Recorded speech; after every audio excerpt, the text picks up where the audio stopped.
Hey guys, welcome back for the second time today. We are on Ghost and Friends again. This time joined by the enemies. Just kidding, they're good friends, and I'm happy to have them here to break down Notre Dame at Texas A&M, a huge one at Kyle Field. So welcome Sidelines Texas A&M, and welcome Aggie Report. How we doing? Howdy, I'm doing all right. It's fatty down there. I'm doing good. It's kind of hard to breathe, I'm feeling the weight, of two just gargantuan human beings crushing me right now. So kind of struggling to breathe, but we're making through it. That's more than fair. I hear Sidelines say howdy right there, and I have to concede that 2 videos in a row I was caught saying howdy, opening the videos. And so, like, hey, I'm a Texan first, and that's all that is. Don't get it twisted. But I had to confess that crime that Well, all right, guys. Before we get into this particular matchup, I have a question for you. Whoever wants it first, I need thoughts from both of you, of course. What is your overall opinion? How do you view the Notre Dame football program in the year of 2024 these days? You got it first. All right, I'll go first. Yeah. So obviously year 3 under Marcus Freeman, they haven't really made a whole lot of noise nationally. But they have been a very solid, very good program, better than we've been the last 2 years, obviously. But so I have a lot of respect for them as a program. I don't have any respect for their conference. Lack thereof. Hey, you got it. Well played. Thank you. But overall, as a program, I do have a lot of respect for Notre Dame, just as a program. Yeah, I mean, a lot of the same things. Like Notre Dame, honestly, it's a very storied program, very rich program. Obviously, we all know Rudy. I think he's going to be in town for the game. He is.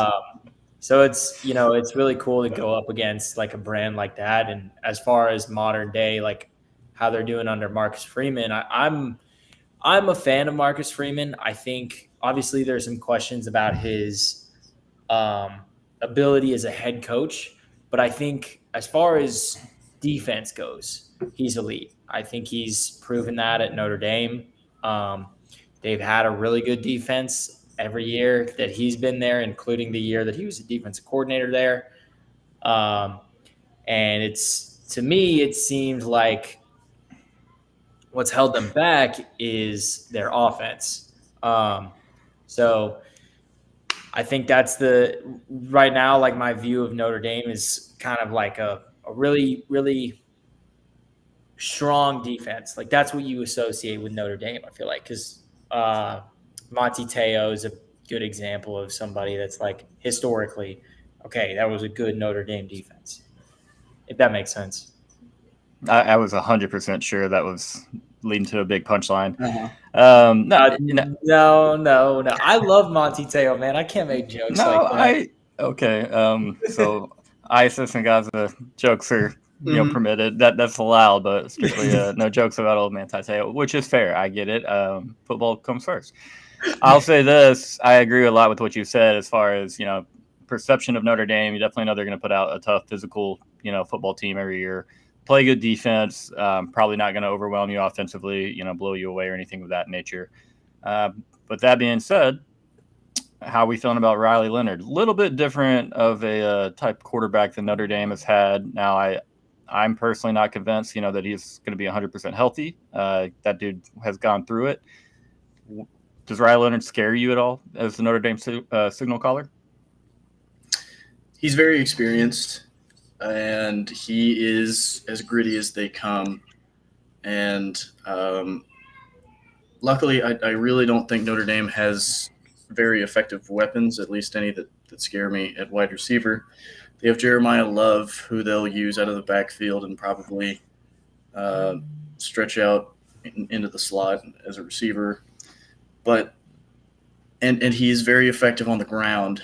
But like you said, I'm not entirely sure he'll be 100% healthy. It's his first year in a new system.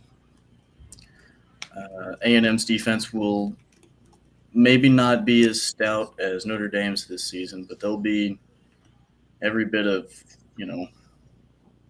probably top 20, top 25 defense.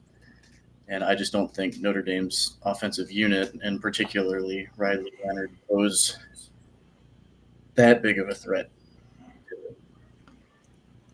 Yeah, I mean, I'm sort of following the same lines as sidelines. I think this is kind of a weird comp, but like Riley Leonard to me seems like a bigger version of what Haynes King was supposed to be, right? Which, just from what I saw in some of the games that I caught from Notre Dame, and then rewatching specifically the Notre Dame and Duke game, Riley is. I think his legs are a little bit further ahead of his arm at the moment. I think he's a dynamic runner. I think if he gets loose, it's going to be, if he continually gets loose, right, gets out of the pocket, escapes, gets downhill when running, I think it's going to be a long day for us. But if we are forcing him to throw the ball and throw the ball deep over the field, I think that's a little bit of a better matchup, just because I think now, especially if you get pressure on him too, especially in the Duke game, he really tended to get happy feet and get kind of nervous when he was under pressure and make some pretty bad decisions in that Duke game. There were a couple of turnovers and then a couple of really close to turnovers that were, fortunate. But like Sideline said, really gritty kid. He, I think before he actually got the injury that knocked him out for the season, he was kind of having a couple of, I don't know if they're lingering, but nicks and bumps that kind of held him back a little bit. But that's just the nature of, I think, being a running quarterback, is getting beat up. So it'll be something to monitor, I think, is how recovered is he from that foot injury, and how much has he really improved as a passer? At least, in my opinion, that's something to monitor. Well, no, I had to bring up Riley Leonard first, because obviously that's going to be what makes Notre Dame go.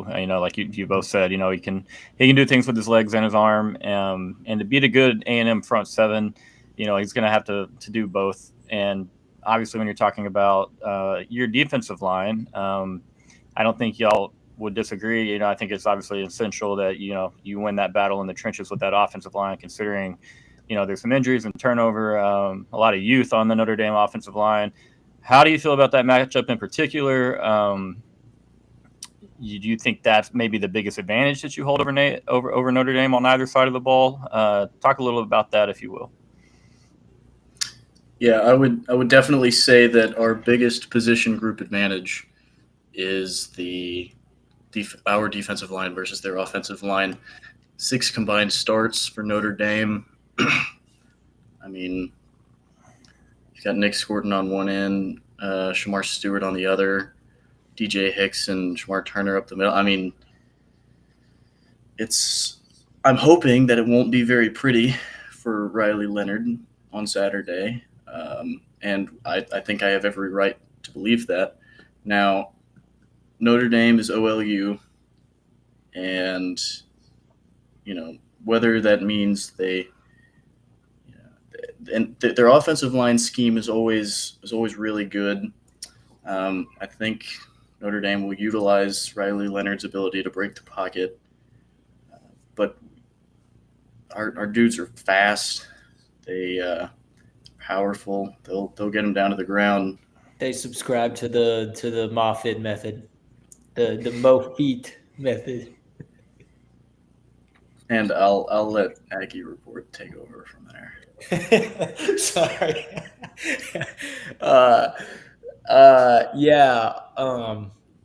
I've always thought I think experience on the O line is really.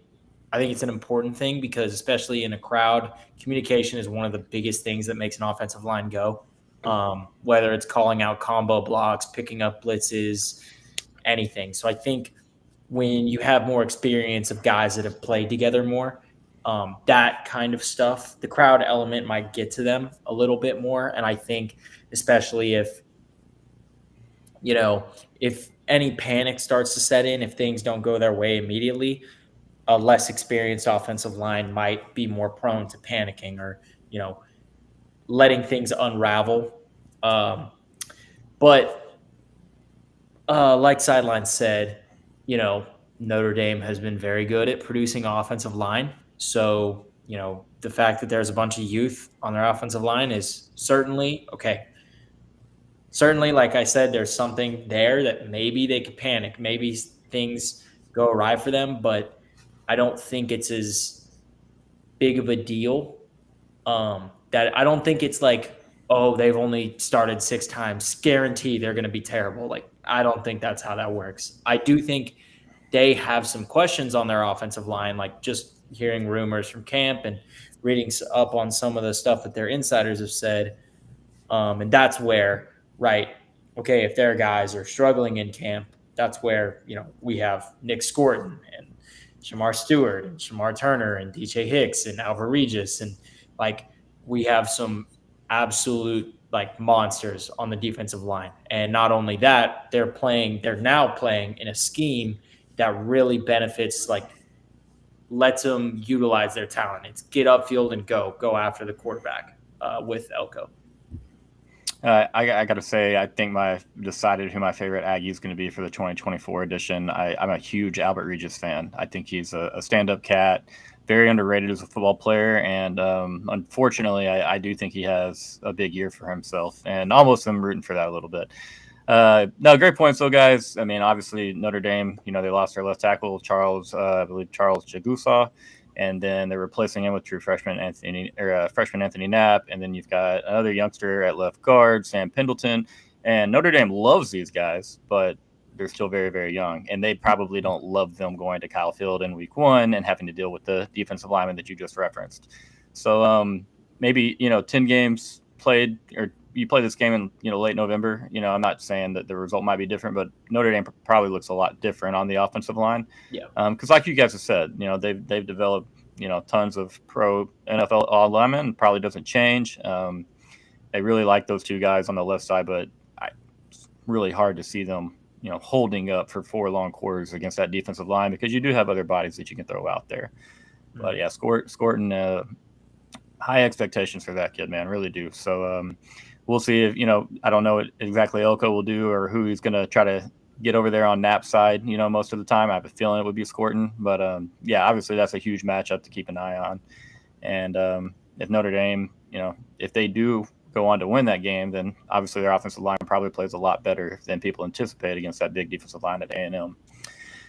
Is there any other specific position groups or matchups that really intrigue you that you really have your eye on? Maybe it's a particular corner that you're worried about, or maybe you're really excited about. Notre Dame's not really. I'm trying to be nice here. I don't love what they have as far as skill position. I mean, they're good players. Like, don't get me wrong, but I mean, I'm not blown away for what I've seen Notre Dame have in the past. And so, what are y'all's thoughts? Is there any other big position battles that you're going to have your eye on more than others? I'm really looking forward to. I mean, it might not be like a head-to-head position battle necessarily, but like the Jeremiah Love and the Torian York battle. Yeah, that's something that'll be something that I'm watching extra closely, especially when they split Jeremiah Love out of the backfield, seeing who's going to travel with him, how we manage that. Or if we just don't respect their other receivers enough, which we very well may not, to really worry about pre-snap motion. But on the offensive side of the ball, I'm really excited for our wide receiver core against their DBs, which are they've got some studs back there. They have a guy who had 9 interceptions last year, another guy who had 8. One of them won some award for best defensive player in the country. I mean, that's our skill positions versus their DBs is probably the second biggest matchup that I'm looking at outside of our defensive line versus their offensive line. Yeah, Maggie report. Sidelines kind of took that one from me. He said Jeremiah Love versus Torian York, and I was like, oh yeah, like I get to talk about the receivers and secondary. Then he just totally stole that. But I'll expand a little bit on that because I think that's honestly, outside of the defensive line versus offensive line, that's probably the most interesting matchup, other than maybe our offensive line versus their defensive line. But they got Benjamin Morrison, who I believe turned down some draft overtures. Xavier Watts, who also turned down some draft overtures. And then some of the stuff I've been reading up on is there's another kid, Christian Gray, who it seems like the fan base and the writers and the coaching staff are all really high on this kid. So from everything I've read, what I've watched, they have a really, really good secondary. And there's just been some questions about A&M and whether we have a wide receiver 1 or not. I think, the big thing, at least that I was thinking was, okay, maybe we have a bunch of guys that are wide receiver 2s, but they're not the dominant take over the game, true X that's like, yeah, you throw it to this guy and he's going to make something happen. So I think that's really something we're going to have to see is can our wide receivers, do some damage against the Notre Dame secondary when we need to. Because if you get enough separation, I think Connor's going to find you. But the tricky part is getting the separation. And then I guess I'll talk a little bit about our offensive line versus their defensive line. I think obviously Notre Dame's, I think they're just as talented of a defensive line as ours. Maybe not talented, but they're very stout. Howard Cross, a guy that was a midseason All-American last year. He's a preseason All-American right now. I think he turned down some draft overtures as well to return for another year. So I think he's a redshirt senior. So he's very experienced, very good.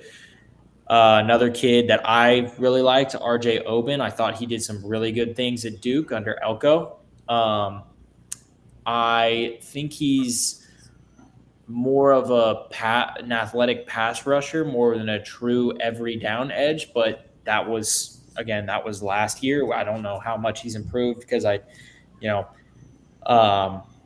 not at the practices. I don't get to see any of that, which is unfortunate. I would love for that to be my job. But yeah, I think that's really, when you line up guys that are super talented on the defensive line against an offensive line at A&M that's really struggled over the past 2 years. I think that was really the downfall of Jimbo, was our offensive line play. And I think there's talent there. I really like Trey Zune. I think Trey Zune is a really good player. I think Chase Basantis, the move to the inside, I think I'm a big fan of that. There have been some really rave reviews about Armaj Reed Adams, who's going to be playing right guard. So those are 3 guys that I believe have solidified their starting spots. And then there's just a question mark at center and right tackle, which, I think that's the biggest thing is who starts at right tackle, who starts at center, and how well do they play? Because center is going to be dealing with Howard Cross a lot. And obviously you're going to have ARA and Basantis next to you, so you might get some help. But if they put RJ Oben on an island against whoever the right tackle is, like that's also something. Can that person hold up? Can they create enough time for our receivers to get separation? I think that's why so many people are predicting it to be a defensive battle, is because both defensive lines are it seems to be both defensive lines are ahead of the opposing offensive line. Sorry, I know I was yapping there for a little bit. Oh, no. I like it, man. I was personally going to say, I think the y'all's offensive line versus their defensive line is going to be huge. I think they'll be really, really good on the interior, but on the outside, I'm curious to see how y'all hold up against RJ Oben. And Jordan Mattel is really, really good at holding up against the run game. And so obviously, Elko is going to be really, really familiar with Oben's skill set, and obviously Riley Leonard as well. You talked about watching that Notre Dame and Duke game. That was a really, really, really good game. And Riley, he did have a lot of times where his pockets are collapsing on him. And Notre Dame very easily could have won that game, a little earlier than they did. I think they pulled away with literally seconds left. But yeah, man, it's such a fun game storyline wise. When you're talking about Elko used to be at Notre Dame, then to A&M, to Duke, back to A&M, but then of course there's a couple players that are tied in as well, and so a lot of familiarity. I'm sure that Elko would probably take it that way, even though Riley Leonard's going to know a little bit about Elko. I'm sure he knows just as much about old Riley Leonard. Now, let me say this. If A&M wins this game, they did what well?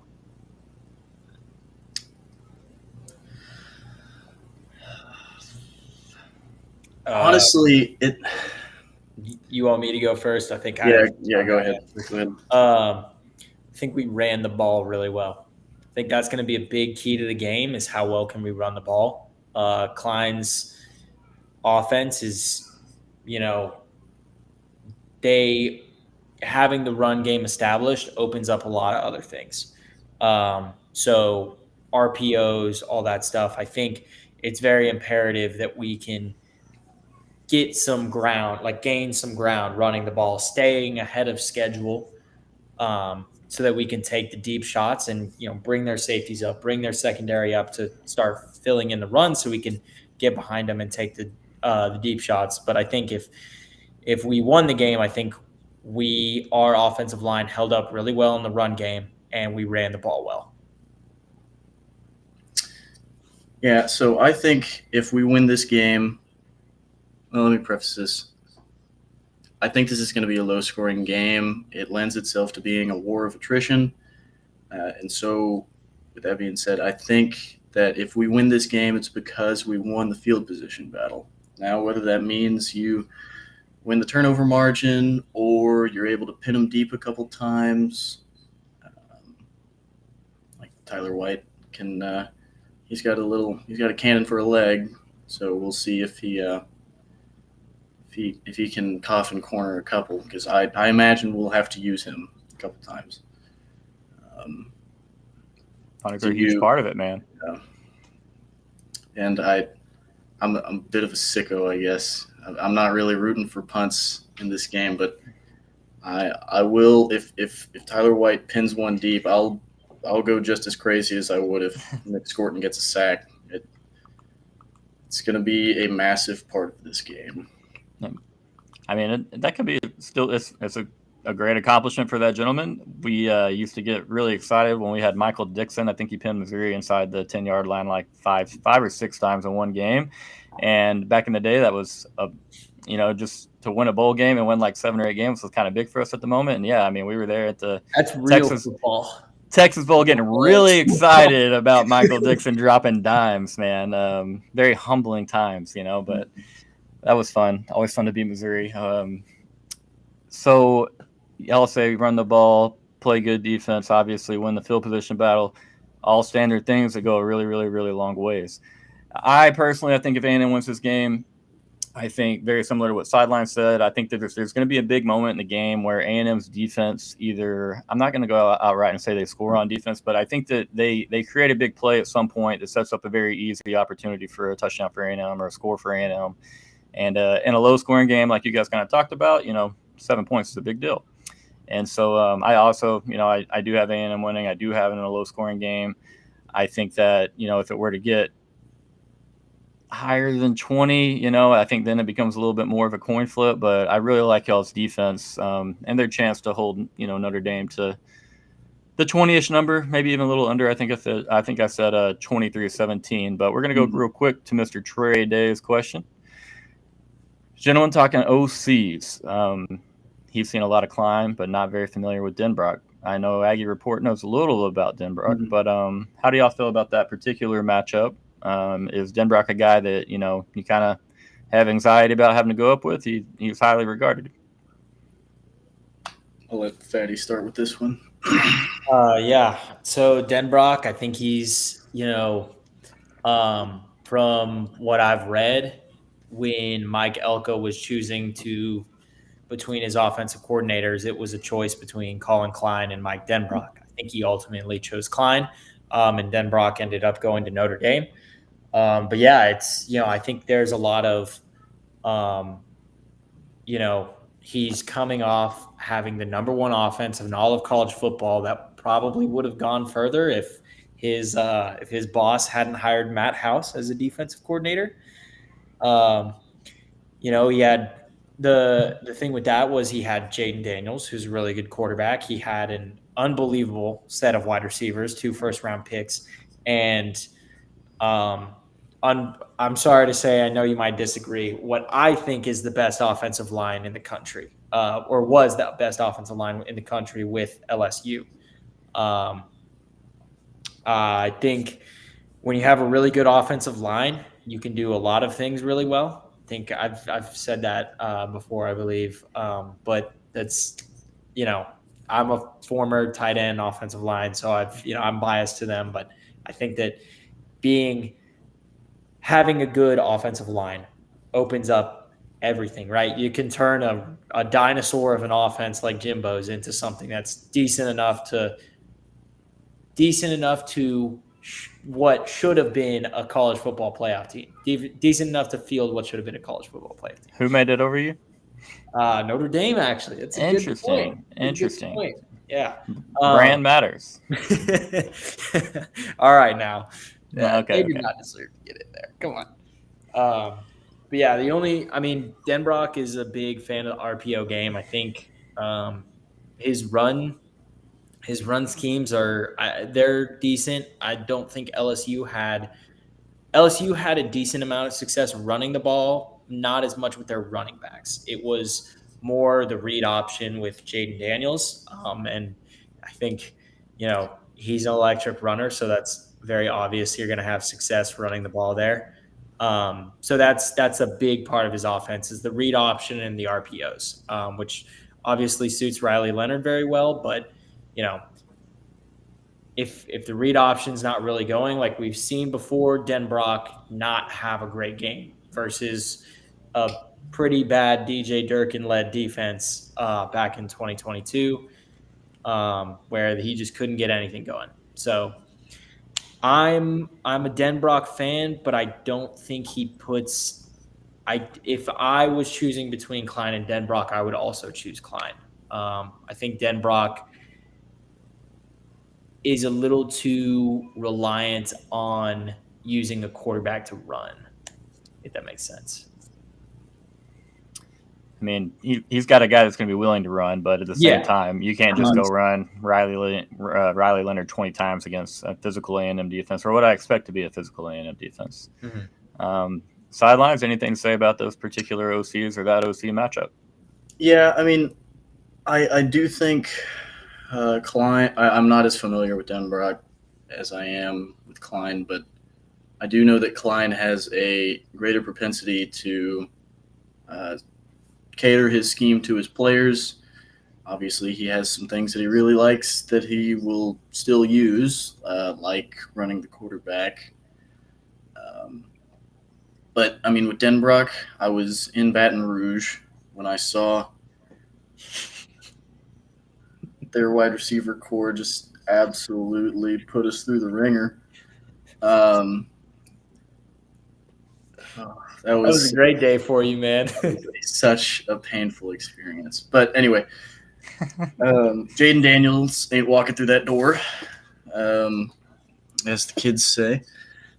But I do think Denbrock is a talented offensive coordinator. He's a very smart guy. Jaden Daniels was a talented quarterback already coming in, but he hadn't done a whole lot prior to getting to LSU. So there is something to be said about Denbrock's development of Jaden Daniels. He also was able to develop Desmond Ridder at Cincinnati, which is where he and Marcus Freeman knew each other. Yep. working under Fickle, right? Luke Fickle. That Would have been Fickle. Yeah. Pretty. Yeah. Yeah. Kelly was long gone by then. Yeah. Mhm. No, it's a good connection. Obviously, Aggie Report, I like the way you broke that down, talking a little about his running game. I think Klein's going to bring a little more, obviously, of the traditional running game mixed with some modern concepts. But he's going to scheme, those backs to pick up easy yards in space.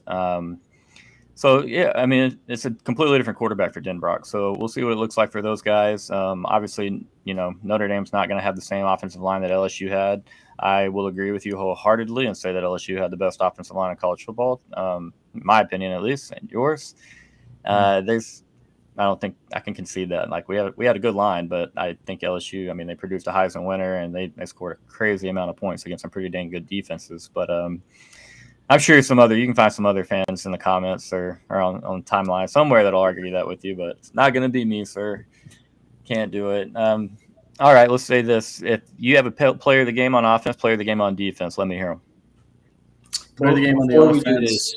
Before we do this, I just want to say, if I was choosing between, like, if there was a Martian's got the death beam pointed at the earth, right, and I had to choose offensive coordinators, give me Bobby Petrino.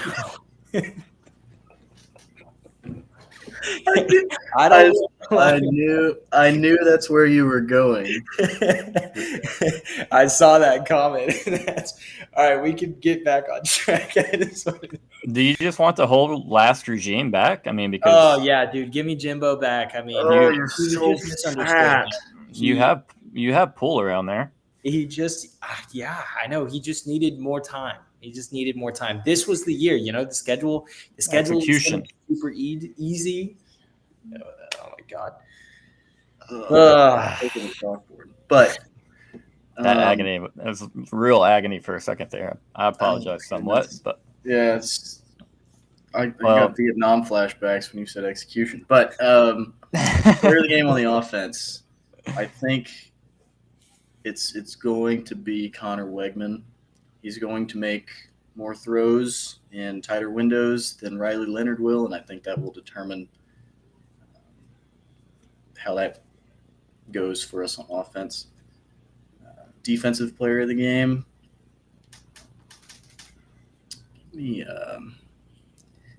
I put out something on Twitter today. I asked who everybody thought would get the first sack for us in that game. And I had the guys you think of the most: Shmar Turner, Shmar Stewart, Nick Scorton. I got a lot of Cassius Howells in the comments, and I see the vision, and so I'm going to roll with Cassius Howell. I like it. I hope that comes to fruition because I have a bookmark on somebody that was talking about like where we took our transfers from. I know exactly that. We're talking about Cassius fucking Howell is what he said. So hopefully. I know exactly the conversation. The name of the Twitter user isn't coming to mind. My plan is to quote tweet the specific tweet. The bookmark, it's literally a bookmark where the tweet just says, "We're talking about Cassius fucking Howell." And every time he does something good, I'm going to quote tweet it with Cassius fucking Howell throughout the whole season. So hopefully he does really good so I can do that a lot. Praying for 3.5 sacks. Okay. I'm going to cheat a bit here on offense and we'll call 2. I'll pick 2 players, but I think for me, I'm going to go into my glazing of the O-line again and pick Chase Basantis and Amari Creed Adams as difference makers, standout guys, because I think Klein really likes the pulling his guards, pin and pull stuff. And I think if you can get Chase Basantis and ARA out in space with full head of steam ahead of people, I think there's a clip out there of ARA doing a wham block at Kansas, and it was the nastiest thing I've ever seen. It was really cool. So I think, I'm really looking forward to them running that power, pulling stuff. And I think that if they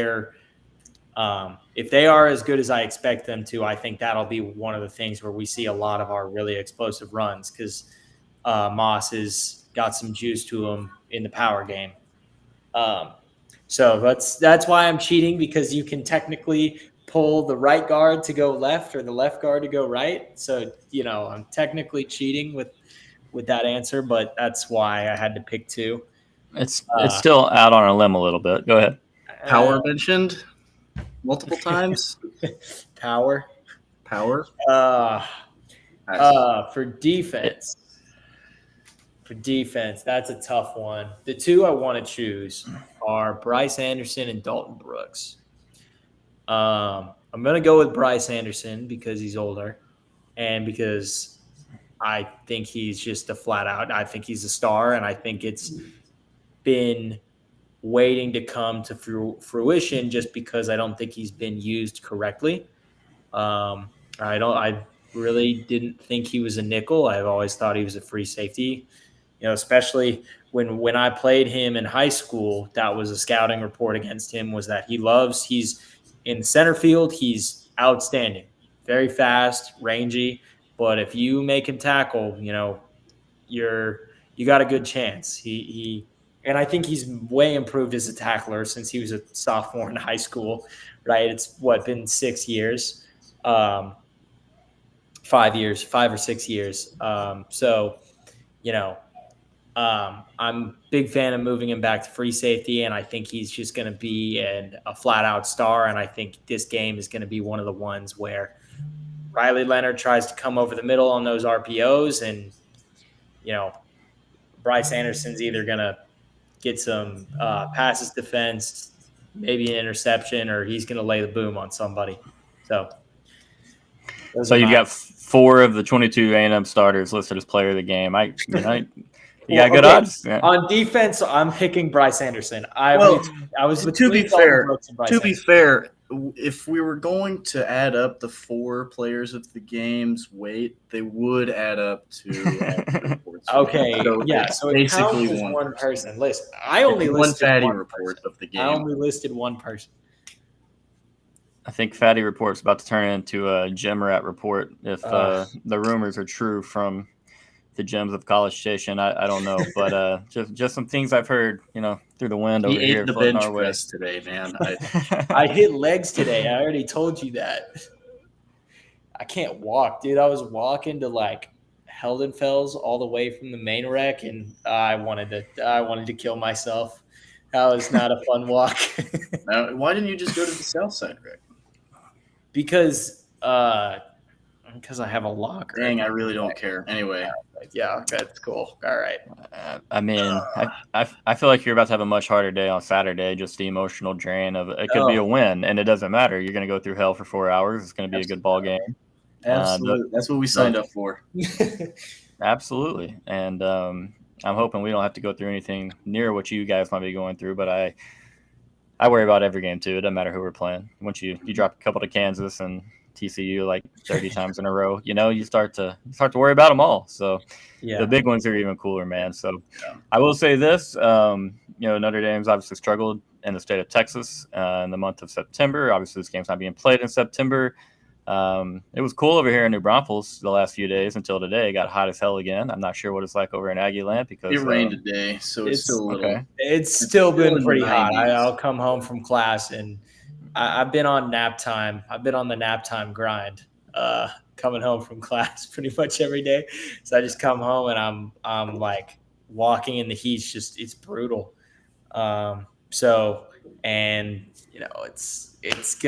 think it's gonna be hot for kickoff too. So I think, this has been said before.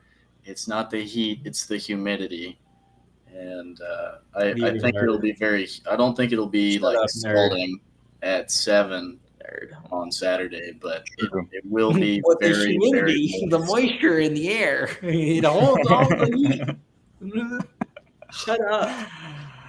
Oh my gosh. Yeah, I mean, I just had to bring that up just because of I don't remember who posted the record. If it was one of you guys or someone else, but I think it was like a 250 all-time win percentage in the state of Texas in the month of September. But I mean, I just think that, I mean, being dead honest, and it feels like incredibly slimy to say this, but I just think that with the new era and College Station and coach, obviously there's a lot of love for Mike Oko there.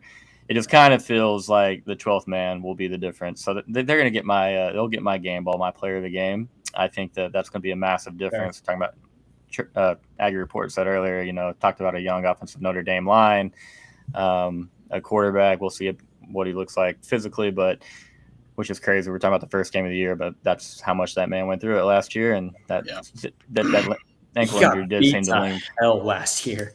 That Notre Dame game was insane. Oh yeah, dude. I mean, they just couldn't Duke. Notre Dame couldn't really set up the run. It was a complete defensive slugfest. It's kind of what I expect this game to be too, but neither offense could get anything going, and Leonard just got absolutely demolished over and over, and he just started making some bad decisions, and then once or twice he broke a couple really cool runs, and that was when Duke started to score on some of those drives, but he got beaten up. Yeah, a lot and often, and a couple times he was taking licks to where you questioned if he was getting back up. So I mean, he's an extremely tough customer. You have a lot of respect for the guy. I'm not sure that y'all do at the moment. Y'all wait till maybe Sunday. Oh no, I have nothing but respect for Riley Leonard, but I hope that every single nagging injury that's currently plaguing him is very noticeable until Sunday morning, and then I hope he has no ability to walk or run. Only on Saturday. Well, no, because I still want him to be the quarterback. Through the magic. I just want him to suck. Do you really though? Because think about this, it's going to end up in a situation. Paint a story for a hypothetical for you. Y'all going to end up with a 10-2 season. Notre Dame goes 9-3, and they still get in. So I'm just telling you, be careful, because that is my prediction. No, if they go 9-3, it's because they lost to the only 3 real teams on the schedule. So I mean, but we didn't have a win. But they'll still get in. Convincing enough. Then we're going in January 6th thing. The playoff. That was strictly my Lee Corso's chair. Oh, Christ. All right. Well, thank you for tuning in live. But no, that was a strong move, and I like it. I've completely lost my train of thought. I don't think so. He has nothing to do with the college football playoff. That he was just the first person that popped into my head. It's all Lee Corso's fault. Yeah. Chill out, Ryan Day. But I want to know where you zapped my train of thought, man. I had something to say. I'm sorry. Oh no, well worth it, man. Quality trade there. All right, we have a question here. We have 489 people in the live right now. We have committed to a burger competition between the 3 of us at 300 subscribers for this channel. I want to say when we were at 130 maybe when this started. So just under a half of the nobody wants your Aggie math, brother. Sorry. You are. Hey, you're much smarter than I am. I'll concede that out loud to our friends. But you're trying to butter me up now so you can tear me down. Oh no. That's factual. I don't think you probably said the same thing. And let's not act like this is the first time you've been buttered up, Patty. Oh, all right. Okay, all right. We can get back to the question. Just butter, it's just margarine. Oh Lord. So I think that we can trust all Aggie Report's math on there. So yeah, less than half of you guys in the live. Most of you are on Twitter. Go to my profile, get in the link. It'll take you right to my channel. Subscribe, and yeah, when we get to 300 subscribers, we're letting y'all pick the burgers. I think we agreed to that. If not, I apologize, guys. Sure. But yeah, sure. There you go. Confirmation. And so yeah, 300 subscribers. We'll do a burger eating competition right on the channel. And then I was thinking about another one at like 1K, much further down the line. But I don't want to tell y'all what I was thinking, what food, because how much food am I going to have? I gotta prep myself to hang with Aggie down there, Aggie report down there. Oh. I can't call you fatty, man. I just can't do it. I want to, but I can't. I would rather just troll you about your shitty football program instead. Yeah. But sorry. All right, so I'll go ahead, lay a prediction on me with a score. I think I said 23-17. I'm gonna stick with that. All right. I have gone back and forth. Obviously, a couple weeks ago, I woke up and I was like, we're beating Notre Dame by 2 scores. Damn it. And it's not going to be. But I have since gone on a tolerance break of the maroon Kool-Aid. But I'm thinking it's only one team's going to get to 20. And right now I'm betting that it's A&M. I think both teams score 3 times. Just A&M's scores are touchdowns, and and Notre Dame scores 3 times too, but 2 of them are field goals. So I'm gonna go 21-13. See, I'm different than both of you guys. I that? love going against the grain. So I'm gonna go 23-20. 23-20. Yeah, I think it's a win by a field goal. I think Notre Dame. What's the spread right now? Is it? It's A&M -3. -3. Okay, Yes. so Notre Dame. We don't cover the spread, so we're not. Wait, would that technically count as? That's a push. Good teams win. Aggies push. Okay, I don't bet. Aggie. If it wasn't obvious, I don't sports bet at all. But yeah, I think a good example of what this game is going to be like is 2021 Auburn, where it was literally. I mean, I don't know if I'm pretty sure that Notre Dame's defense is going to be a little bit better than what Auburn's defense was that day. I think some of the defensive battle that day was because Zach Calzada was an interesting man. He's a great. It wasn't Connor Wegman. It wasn't Connor Wegman. Yeah. But I think we'll see another, defensive slugfest. It's going to come down to, 1 or 2 plays. Who can get the explosive play? I think that's going to be the difference maker in the game is which defense blinks first. All right, real quick, you got to answer Ingrid's question because we've left it out here for a long time, and I think it's kind of awkward. Why do we call you fatty, man? I guess you got to tell the Longhorns. All you guys know. Well, I see from the face down, it doesn't. Do you need me to take it? Do you need me to take this? Go for it. Okay, well, one, it's a bit. No. Okay, well, Fatty Reports camera is on 0.5 right now, so it's not an accurate depiction of what you. Okay, keep your clothes on. God, oh my goodness. But it's a bit. We all call each other fat, and he leaned into it first, and so he's Fatty Report. Fair enough. I mean, the Avatar does a pretty good job of selling it. What I like to say is this is terrible, but I love to say that there's people out there, right? There are dudes that may be about as old as my dad that had their day ruined by a guy with an animated profile picture of a fat dude eating Chick-fil-A. Yeah. I like to think that I've ruined somebody's day, and the only thing they know me by is that profile picture. So that's why I love leaning into the bit.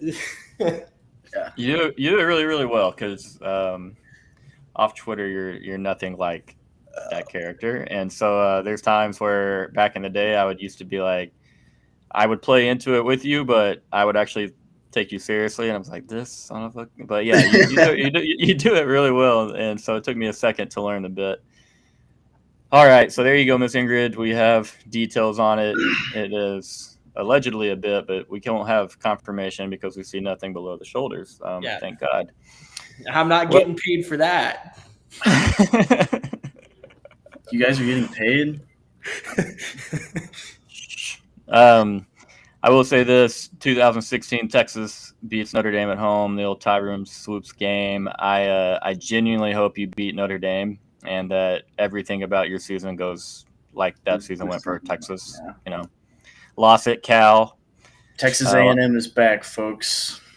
Oh Christ! There you go. Hey, one day. I guess technically, y'all were there in 1939, so I can't Feels even like say 1939, baby. I can't say you were never there. I feel another world war coming on. Mm-hmm. I mean, It's my our grandma year. said it's happening, so grandmas are never wrong. Well, let's see here. Confirmation about a day ruined, and Honestly, I've been blocked by so many people. I probably don't even remember when you blocked me. oh, that's great. Oh man, I told some dude he was such a tough guy. There's some Astro fan that was like mad that Jose Altuve took one, like he's played 136 out of the 140 games, and he took one game off, and some guy was going crazy, and I called him a tough guy, and I got blocked. So Hey, that was on accident. yeah, I don't even have to try to get blocked anymore. Bad. It's like it's easy. People just love to block me. I don't get it.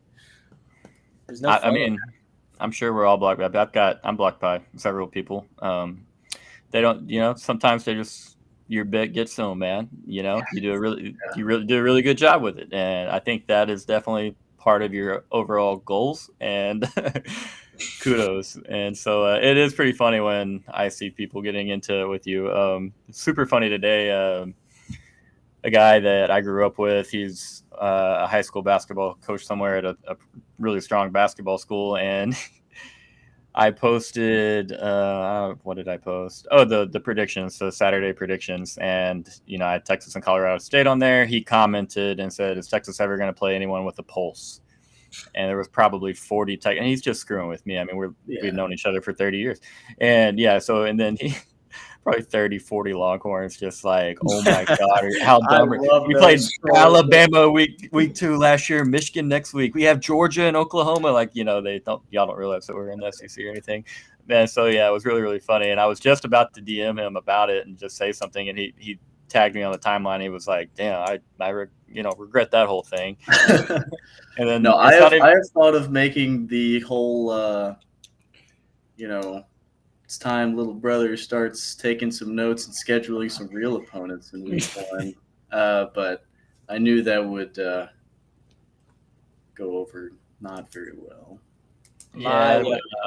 Probably my favorite bait tweet was last year from good old TBA Takeover. Why bias? I wonder what that guy's doing now. I wonder where he is.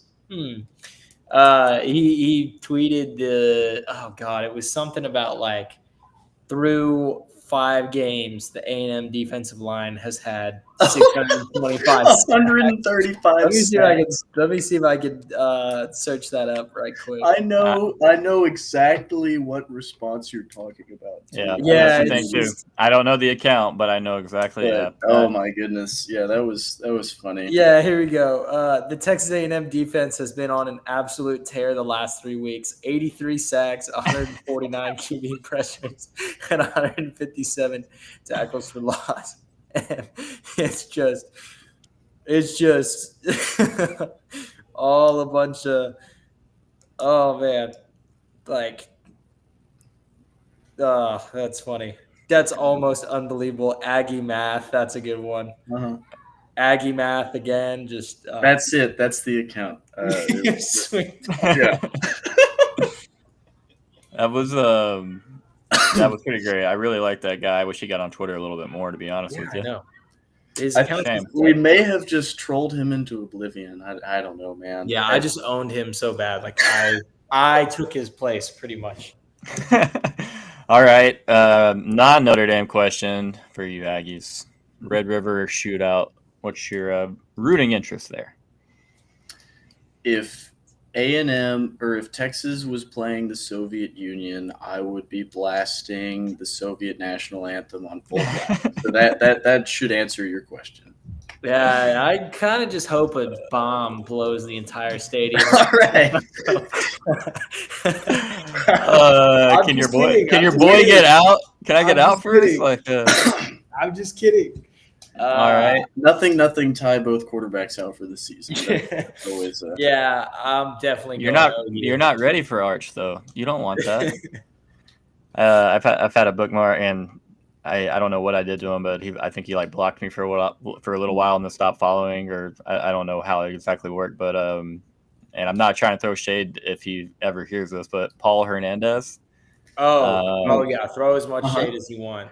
He posted, as soon as they got announced that Arch he committed to Texas. I think it was like a week or two afterwards, middle of July that summer, and he had a tweet and it was like, I can't wait to see Arch's guts smeared all across Kyle Field. And so, like, obviously I want Quinn to go out there and ball out. I want Quinn to win the Heisman. I think he's a great kid who's made big strides in a lot of ways the last few years.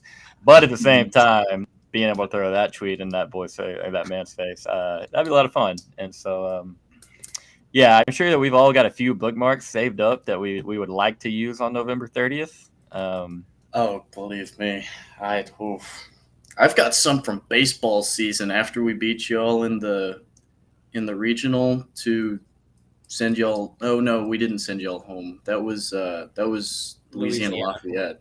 Right. Don't call them off of it.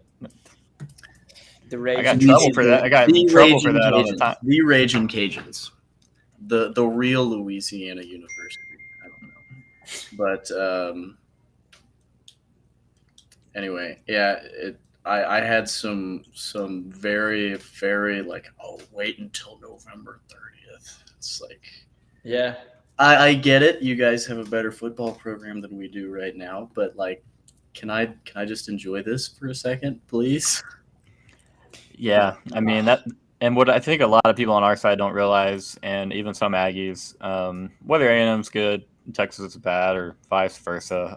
Go look at 2011. We weren't great. You're favored by 11. We win. You go look at, like 06. I don't remember what the spread was, but I want to say we were 10 to 12 point favorites, and y'all went in there. And now, granted, Colt McCoy was really hurt. Probably shouldn't have been playing in that game, but we won't talk about all that. Yeah, Colt McCoy was a thug. Who cares? You talked much earlier about offensive line just making everything so much easier, and the offensive lines we had in Vince and Colts eras were a lot of pros out of those groups, and so I'm hoping that same thing for you guys, not the pros, but at least Notre Dame and offensive line and A&M's offensive lines hold up enough to where we just don't have defensive lines absolutely smoking each other, or guys in the backfield for 3.5, 4 hours, and y'all don't legitimately have 149 QB pressures in one game. I had a nightmare the other day, and it was just the 2010, I think it was, A&M Nebraska game, except it was the identical game, except we were playing Notre Dame, and like, I mean that would be, I'm a self-proclaimed sicko, so I would love a defensive slugfest, but 15 total points in Mike Elko's first game as A&M's head coach would just not be something I'd. If we had a defensive slugfest like that, I'd probably throw myself off Kyle. I think I'm good. Not if you won, you won't care what the score is. Dude, you're right. If we can't score a single touchdown, if I've got to wait to McNeese to see us get it into the end zone, man, I'm gonna. So you watched Jimbo run an offense for multiple years, but then you can't give Mr. Colin Klein 1 week against Old Notre Dame. Listen, man, my patience is wearing thin.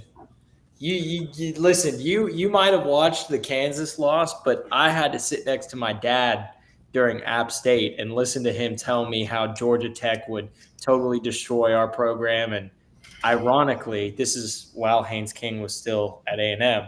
Telling me how bad Haynes King was and how overrated he was and how Georgia Tech would beat us in football. And now they're – Then he lit up the scoreboard with 200 yards of total offense last week, by the way. Yeah. Which I'm happy for the kid, but I have seen so many you guys better – I bet you guys regret letting him walk out that door, huh? It's like let's pump the brakes here. He's a good kid. I'm rooting for him, but Haynes, I like our guys. yeah, I like Haynes our is a guy. great quarterback. I'm really happy he's having success. However, there are still issues in his game, namely the turnovers. He almost fumbled the game away on Yeah. that field goal to go ahead. Sidelines and I were Like, watching the game, and he goes out to check on something in his car, and everybody else in the room was like, dude, let's while Sidelines is coming back, let's just pretend Haynes threw a pick or something and threw the game away. So we all pretended it, but he knew it was going to happen. And then the very next play after that, Haynes fumbles the ball, fumbles the snap, Oh, no. almost out of field goal range. And it was like, oh, man. That era is over, man. It's all gone now. Yeah. Obviously, Haynes has moved on, but I will say this in credit of your pops. I mean, how many top 10 wins does A&M have in this season? Yeah, that's a good point. I mean, Georgia Tech football coach Key. I mean, well, technically, Aggie reports dad they're trending up.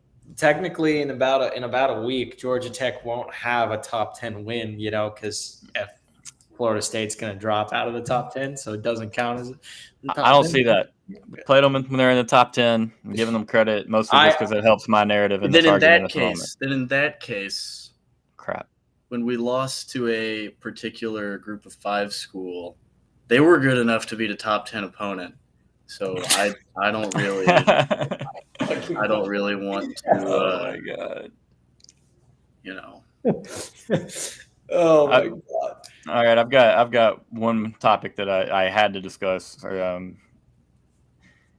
Mr. Barron says there's been a lot of chatter about a higher ranked team like Notre Dame traveling to College Station against a lower ranked team like A&M and being a plus dog. So they're +3 against the spread.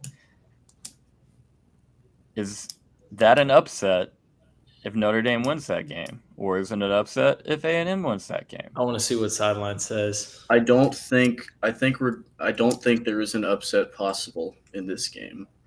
I think teams are close enough to where, and I tweeted this earlier. I think if the line is within 6.5, you can't really call it an upset.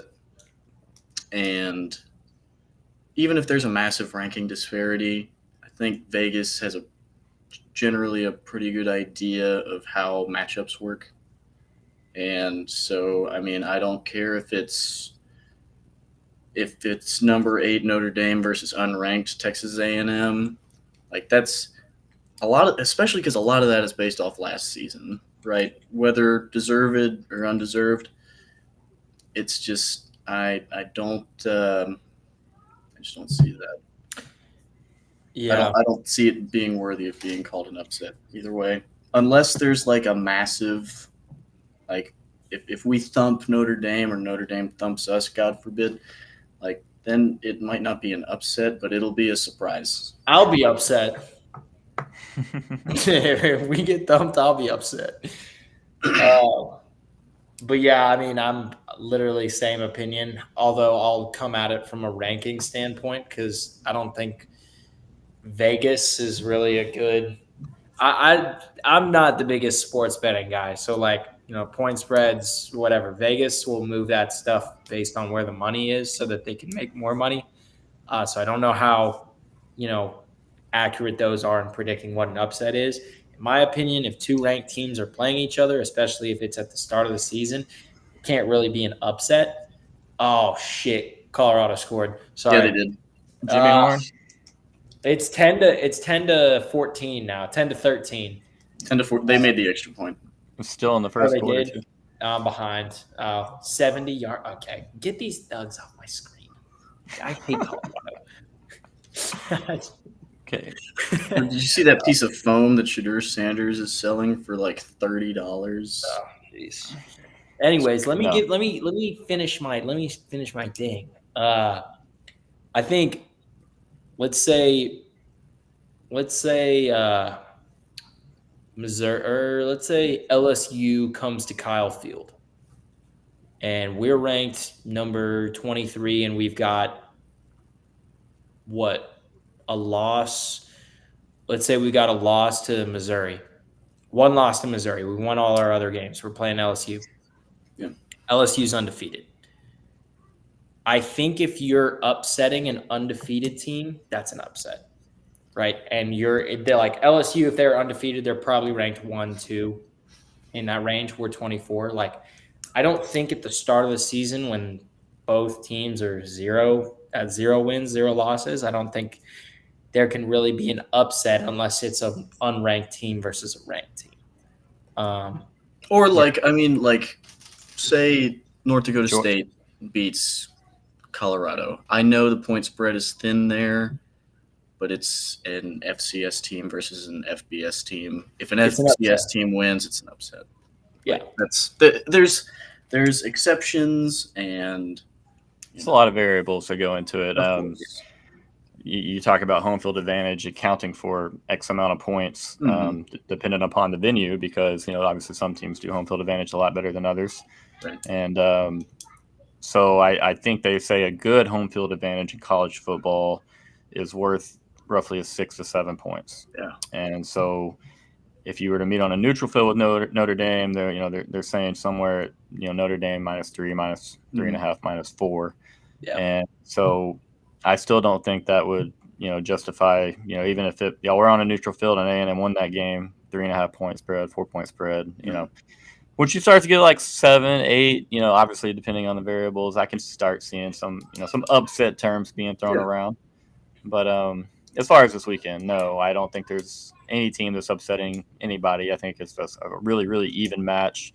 Preseason rankings, one of my biggest pet peeves on this planet, to be honest. As a Texas fan, I got really, really tired of going 7-5, 8-4, or 5-7, and being ranked number 19 the next year, and thinking like, this is just going to get us laughed at, And so, I don't like preseason rankings, but at the same time, I understand why you do it. It's going to build hype, and it's cool for everybody to say, hey, we got a top Notre Dame in the College Station, and same with Texas, and I don't know what Michigan's ranked. I think they're top 10, but cool storylines, but. Getting back to the game just real quick, I got one more thing for you. I'll probably let you guys get out of here. And don't lie to me, because I've already been lied to once by Aggie Report, and I know you were bullshitting me, and I don't appreciate it. You win this game, you're thinking playoffs in Aggie land, aren't you? Don't lie to me. It's the first thing that's going to pop in your head. You told me last time that y'all. Yeah, dude. You told me y'all were going to lose 4 games after beating Notre Dame. How? Listen, I just here's my thing. I think Mike Elko is a really good football coach. I really love the Tommy Moffitt hire. I think that is by far, it's the one that got talked about a lot in the offseason, but it's still not being talked about now, and it still should be talked about, because I think that is a big difference maker.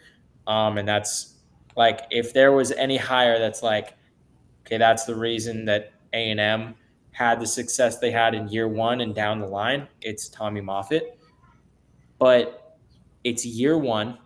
There was a lot of just rot in the program. Once Elko left in 21, the program just started to rot and get really just, it was very deep within the program where there was just guys weren't being held accountable. Yeah. And I think, and maybe this is me thinking, people call it battered Aggie syndrome. I don't really believe in that. I think it's just everybody has their drawbacks about their sports teams, because everybody thinks they have it the worst, whatever. I just think that like a 1-year turnaround where you're going, okay, you can win let's pull Kirby Smart, 2016, 8-5. That doesn't sound that impressive. I mean, 8-5. I mean, year 1, sure, but it's Georgia, right? They have plenty of talent. They lost to South Carolina that year, right? I think they also almost lost. They were in a stinker with Vanderbilt. I don't know if they lost to Vanderbilt or won, but it was a mess. But they opened up that year with a win against a ranked North Carolina team. right? Like game one, we win game one, great. I am not going to think playoffs instantly because we still have to break the road curse.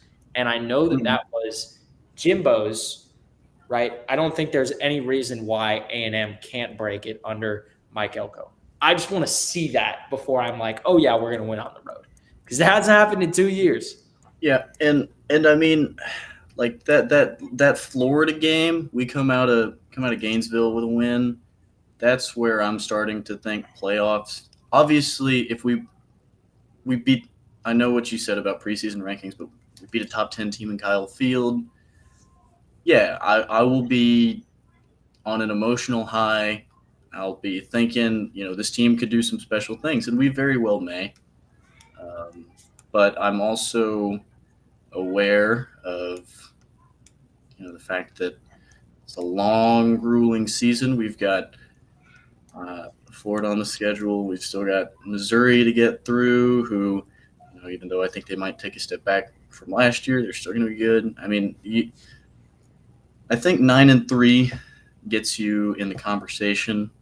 10-2 gets you in. If you're, I'd be overjoyed with 9-3. Just by the way, of course. I don't know when the last year time, one, absolutely, yeah. Yeah. 2020 was the last time we won 9 games in the regular season. Or No, actually, the ninth win was the bowl game. Yeah, the 9th win was the bowl game. Yeah, I remember that. So technically, it's been a long time since we've won 9 games in the regular season. So if we went 9-3, I would love that. No, yeah, absolutely. And I'm not saying that we have to make the playoffs for me to be happy with the season. I'm just saying, I think where you start looking at getting into the conversation is when you get to 9 wins. 9-3. And then I think 10 wins gets you in pretty safely with our schedule. But I'm not really – I can't really say where I'll start feeling that. If we go into the Missouri game with only 1 loss or 0 losses, that's when I'm thinking maybe we can do something here. But yes, I will absolutely to answer your question, I will absolutely be coming out of the Notre Dame game thinking, yeah, we can make a shot. But I won't start really seriously thinking about it like after I come down from the emotional high of a win. Until probably like week 6. When we score the first touchdown, I'm claiming the natty right there. You're gonna make a plaque for Elko right there. When Terry Bussey runs back the opening kickoff for national championships, bro. National championships. Just give us the plaque. Print the cups. Print the cups now. I mean, like I said, we beat Notre Dame in 2016, and I was immediately looking down the line, and I was like, we can win every game on this schedule. And then we lost 7 of them. Yeah. So I get why you want to see a little bit more of the schedule. The Florida game will be tough, in my opinion. I've got Florida beating Miami on Saturday. I took a little bit of heat on the timeline for that. I think Florida – I'm picking Miami, but I think it'll be close. I think 2.5 point spread, so Florida win, not an upset. I think that's a mid-off between Miami and Florida. I can't lie to y'all. The fact that we lost to Miami last year was one of the worst losses. I wanted to that was the send Durkin to the asterisk. Yeah, well, but Dazio was the one that was really mad at that game too. But everybody was all mad at Durkin. It's like you can't let Tyler Van Mid hang 48 points on your head, man. It's don't even – that program, I really don't think Miami's going to be good this year. I don't think Florida's going to be good this year. So, yeah, losing to Miami last year, especially in 2022 when we beat them too, that game was sick. That one made me sick too, even though we won, because it was just awful. It was a disgusting game. It was a disgusting game. I remember there was a question going around. It's like, what's a game you attended in person or watched, where you came out feeling, and your team won, but you came out feeling just absolutely sick. First game I ever saw as a student was in 2020 against Vanderbilt. That one was a stinker. My gosh. I was calling for Mon's head. Luckily I didn't have I did not have control of the account that I do now. Thank God. But that one was bad. Let me Watching see the Colorado something. game in 21 or no, 21. Yeah. Yeah, Colorado was in 2021. That was hard to watch. That was Haynes King. That was the Haynes King injury game. Yeah, no, That I was- remember turning. I still have a photo saved. Yeah, I still have a photo saved from me. Like I'm watching the game. I'm like, all right, it's time for the king or something like real gimmicky or something. I don't know, but I was like, this is where it happens. And then he gets hurt. Then the human glow stick, God bless his soul, Zach Calzada. He steps in. We don't score an offensive touchdown until like 30 seconds to go in the game, and we escape Mile High Stadium. And I just want to throw up everywhere. that was an ugly one. That was And a then really, really ugly one. And then we get to. I Hard. watched the Mississippi State game in person. Talk about wanting to jump off Kyle Field. Oh, God, dude. Oh my God. And The I Arkansas walked game, out of the dude. stadium. I have a photo on my Snapchat memories because I'm, 22.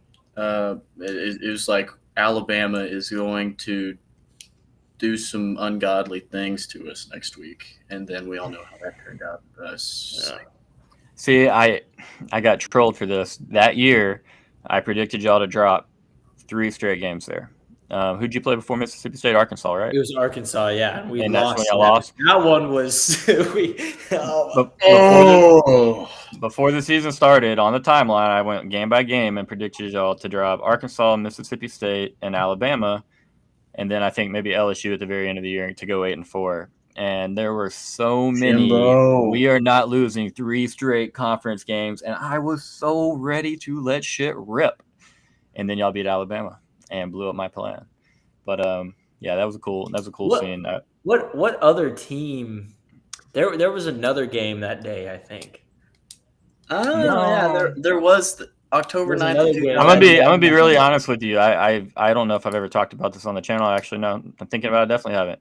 That was borderline the worst day of my football life. I can't. I'm not gonna say it was like up there with the Natties, or I won't say Natties that we lost, but the Natty we lost, or the 2001 Big 12 championship was insanely painful. I was really young. Luckily, if I was older, I don't know what would have gone down. Really, really hurt. But yeah, that day. So for me, I'm about an hour and a half south of Dallas, where I was staying before that game. So I get up, 5 a.m. We get to the fairgrounds early. We drink all day. We eat all day. We do, the whole routine. Yeah. We drink all game, and then we blow the 28-7 lead. So, and I'm the guy in the first quarter where everyone's dancing and partying. Everyone's just like, I'm like, no. No. Oh my goodness! No. I am also.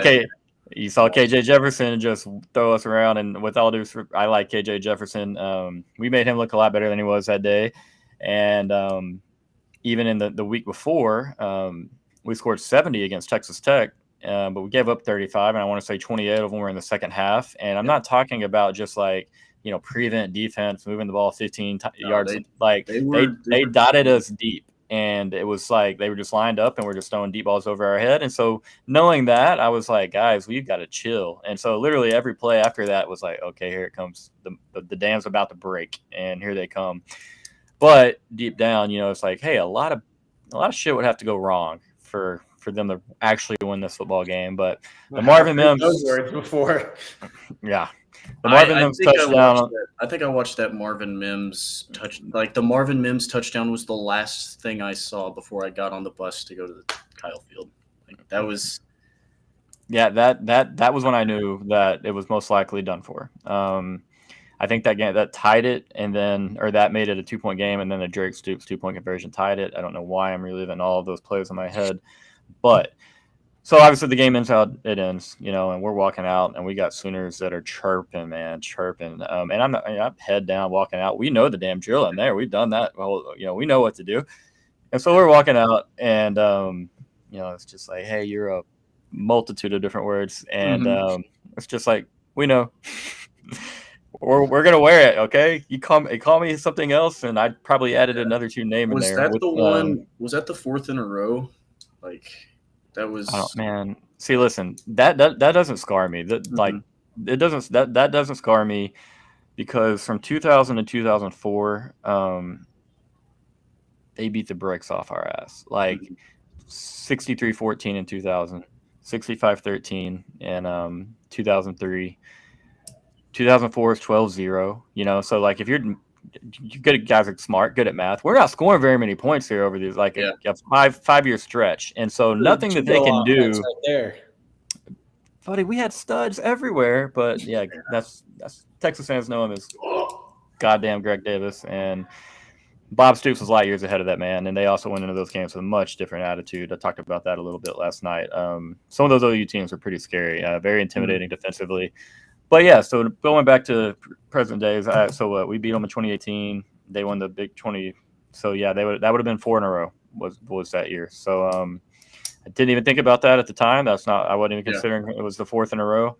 But yeah, that we leave there and hang out for a little bit to get ourselves back together. And then we head back to the area that I was staying where I had my vehicle parked, and we stop at a Chili's. And I think I slept on a table at Chili's for roughly about an hour. And it's not because like I was just that depressed. I was so out of it, and I was just like, it's one of the worst losses to OU, you know, that I've ever seen. And then to see it in person and to feel all that energy and then the deflation, you know, I'm just like, me and the buddy were just like, we can say we have nothing to say. We're just lying there on Chili's. Well, so I was going to hang out with him and his wife for the night, and then drive back to New Braunfels, you know, like a 3.5-hour drive the next day. And instead, I was just so annoyed and so mad with how my day went. I was like, you know what? We're gonna go ahead and hit the interstate. And so, what am I gonna do? I'm gonna watch. No, you're great. And now I'm gonna go back a little bit. Rewind. When we're up 28-7 in the first quarter, okay, I got my tickets for the OU game from a friend, and my buddy is. We rarely see each other, but my buddy is like, dude, how cool is this? We're gonna beat the brakes off OU. We're going to drive home and watch Alabama. And he said these exact words. We're going to go watch Alabama bludgeon Texas A&M. And I'm just like, man, you know, could you lose 2 games straight in the SEC with the talent that y'all have? Like, you're going to show up pissed off. Like, did I think you were going to win that game? Probably not, but I couldn't rule it out. And so I'm telling him, I'm like, okay, you know, so anyways, I'm on the drive home and watching that game unfold, and I'm just like, they're gonna blow it. They'll find a way to blow it. Like, God does not hate you this much. They will find a way to lose this game. The kick return was at the point where I was like, okay, you need to start preparing mentally for what's about to go down, because it's not gonna feel good. And I was so pissed on that last drive watching Calzada dot up a Nick Saban defense, throwing down the seam, through the big wheel route he had. Might have been I think the best play call Jimbo ever had was the designed pass interference to who was the tight end? Jalen Wademeyer. Jalen Wademeyer battle on him. Runs a corner. Calzada, I'm pretty sure he intentionally underthrew it. Wademeyer tried to come back through, and the Alabama defender didn't let him, and so they threw the flag, and that set up the game-winning field goal. Which, by the way, watching it live, I was in the third deck. I was just watching the section behind the field goal to see what their reaction was. But when I go back and I watch it on CBS, I'm like, oh my gosh, that almost didn't missed. Almost missed it. A little too close for comfort there. Yeah. That kickoff return touchdown is probably one of the loudest moments I've ever been a part of. I mean, you want to talk about just electricity in a stadium, that one was just on freaking real. And 12th Man Productions posted after the Sunday or Monday following, they posted all of the clips from the booth as it happened, and they're saying check camera 2, go 2, and I saw that. And then DJ Mike turned on power I think it was, Yeah. at right before the next kickoff, and it was loud.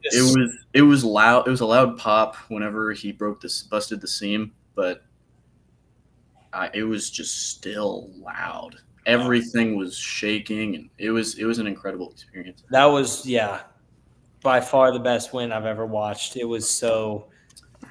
I will And I say, mean- I think a louder pop that I may have heard would be Caden Kent's grand slam.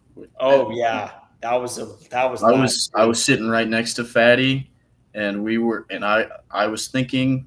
I don't think I told him this, but I was like, we're ahead by 2 runs already, but I feel like if we don't score more here, it'll come back to bite us. And Nothing was going right for us that series, except for Was that the regional or Oregon. super regional? That was the Super Regional. Oregon. Yeah, That was where we lost Braden Game. in the first inning of the first We game. lost Braden in game 1, yeah. Shane Sadeo. That game specifically was the one Shane Sadeo got injured in literally the first 3 batters after giving up the 2-run home run, I think. Yeah, it was like a That walk.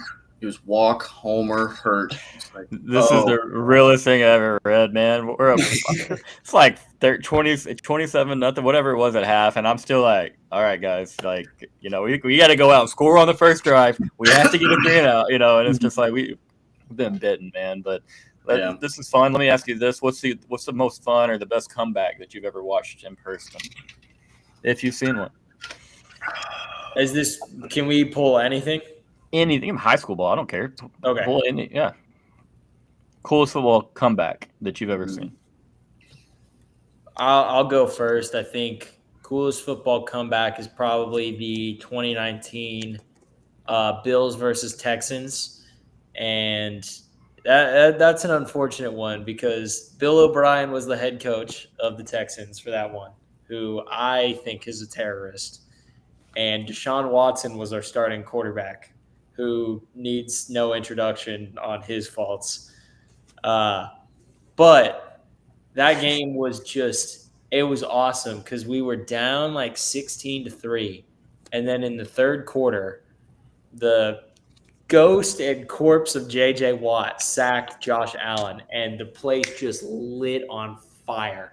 It was third down. It was a big third down, and that was kind of okay, this might be the game here. If we don't stop from here. And J.J. Watt just comes third down right here.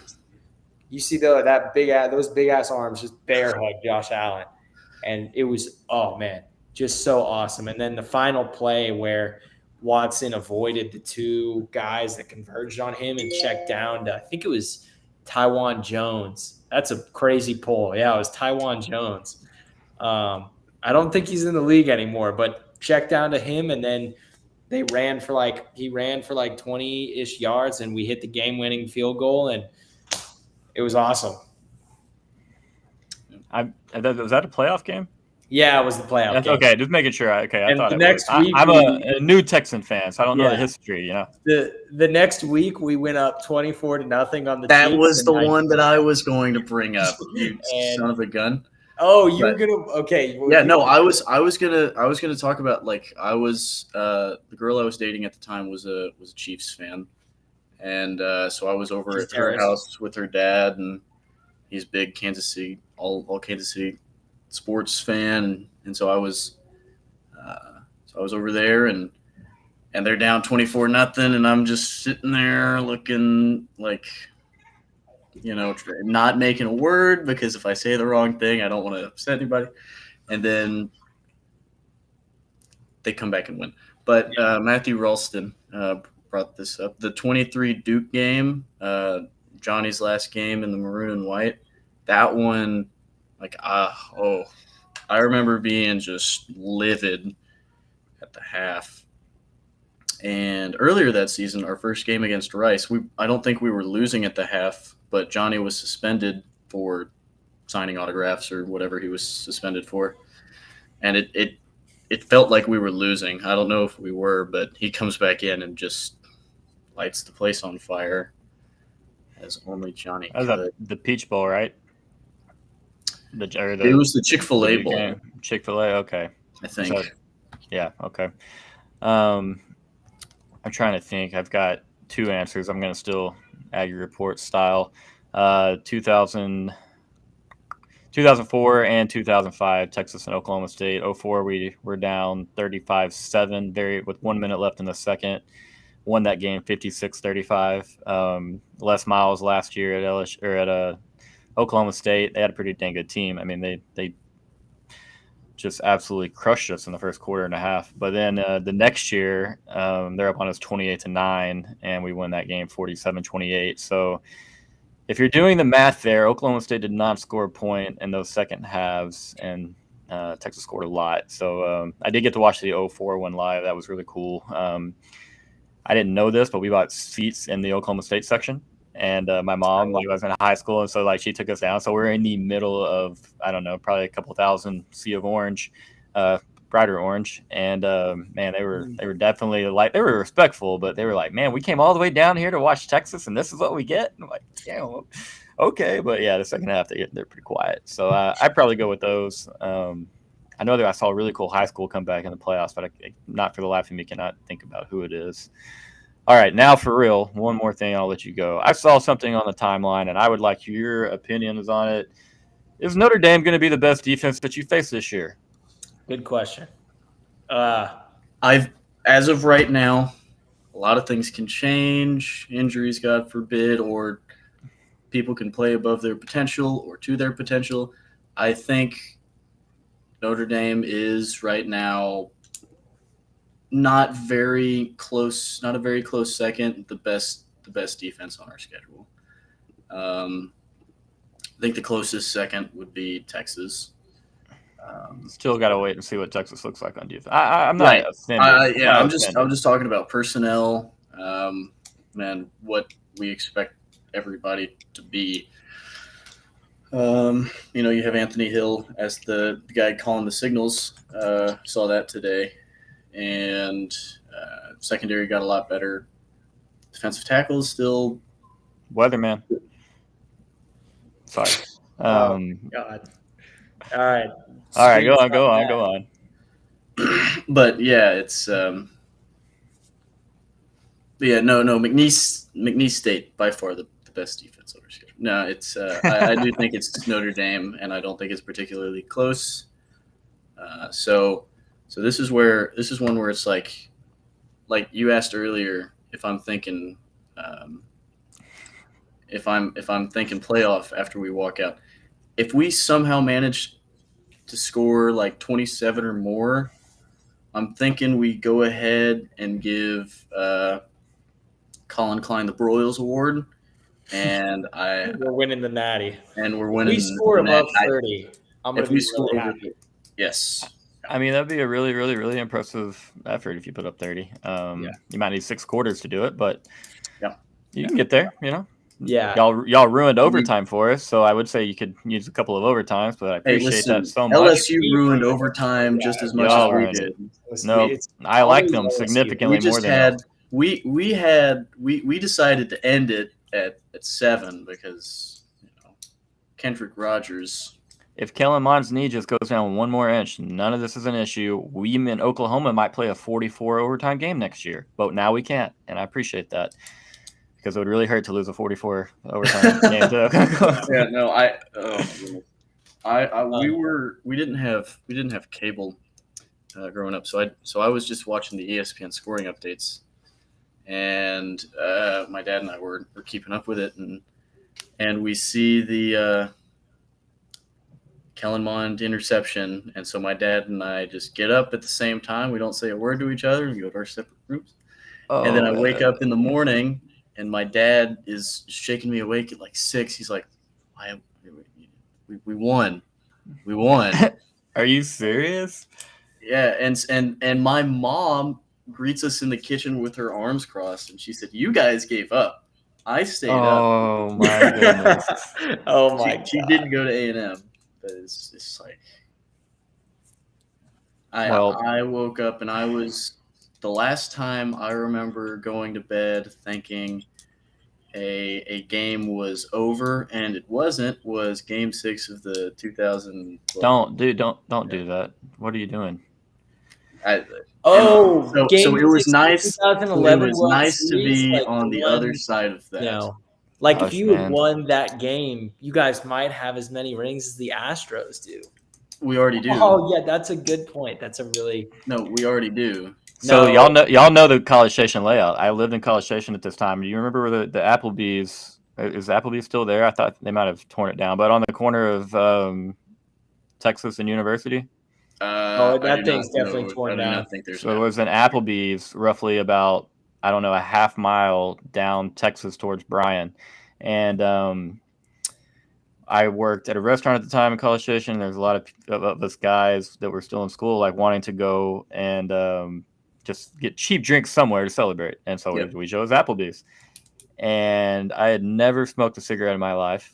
I smoked a cigarette after the Cardinals tied it in the 9th inning. And I'm standing outside, and I don't even know what I'm doing. And Josh Hamilton hits the 2-run shot. Yeah. So I'm like outside of Applebee's, the windows are clear. I can see through, and a couple buddies like run outside and they like pick me up. And I'm just like, there's no way that this is it. We're actually going to finish. You know how it ends. I lived off Hawk Tree off of 2018, just kind of like Hawk Tree. I'm like gonna a murder Hawk you. Tree. I'm gonna murder you. Hawk Tria? Yes. And so Hawk Tree, I don't know how far that was, but it was a long ways. And so I walked that from all the way over there. I mean, a good while. I had to do it because I was going to die if I got home. I don't know. I just had to walk that out. That was probably the worst sports night of my life. Whoever brought that up, I think that was Sidelines. You're a Ranger fan. What are we doing? Listen, I just it clicked in my mind. I was like, well, this is one time when I woke up thinking the game had already been decided, and the only other time that happened was listen, 9/11. we just have it the worst. Nobody has it. Nobody has it worse than us. I mean, yeah, you're right. You're right. I mean, there's worse. There's a few in-state programs that have probably achieved a little less than you guys have, but it's a new time, and so it's fun. Texas and A&M back in the SEC together. I hope you guys are excited about playing Oklahoma again. That was not a favorite, but one of my favorite matchups in the Big 12. I loved watching you guys play because I knew that one of you were going to end up sad, and y'all back then were beating Oklahoma about as much as we were. So It's fun. Anything else, guys? Any other topics? Do you have any questions? Anything else y'all want to get into before y'all get out of here? I'm all good. All right. You got it. Well, Yeah, awesome. Best of luck to you gentlemen this weekend. I know you'll both be there doing your best to get the Ags across the finish line. And so, once again, that's where my game ball's going. I think A&M wins. Obviously, Sideline, Aggie report. On team, bro. Clean sweep of the three here on the round table, taking the Aggies over Notre Dame. I will say one thing real quick. Notre Dame, if we have anybody watching, anybody whatsoever, I have you at 9-3 and making the playoffs, but I absolutely think that you will not deserve to be there because I don't think that you're going to beat anybody of relevance. And I would really love with a passion, and I'm saying this for a reason, is so that you can just prove me wrong. And not that I'm anybody, but just go beat A&M. Shove my 23-17 prediction, where the sun doesn't shine, and prove me wrong because I don't think you're going to beat anybody that's any good. And Counterpoint. Don't do that. Counterpoint. I'm going to root for the Irish, but I think that, you guys win. And I would love for somebody to post this clip after they win and talk all the mess because that means the Irish went 1-0 on the weekend, and we're off to a beautiful start in college football. I have some UTSA fans in my bookmarks because I said that I don't think they start 2-0 because I think GJ Kinney is gonna rip them a new one. But they were saying you guys aren't even going to start 1-0, so I need to take take out some old bookmarks on TU San Antonio, as it were. I mean, we can handle your lightweight for you this year, pal. I think they got pretty tough going to play Texas State and Texas. I think it's back to back, right? I'm sometimes confused. Are UTSA and ULM games?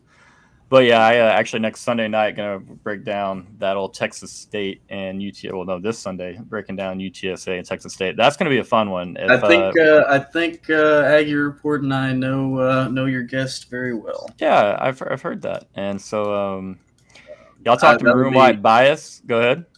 That'll be one that I'm super excited to tune into.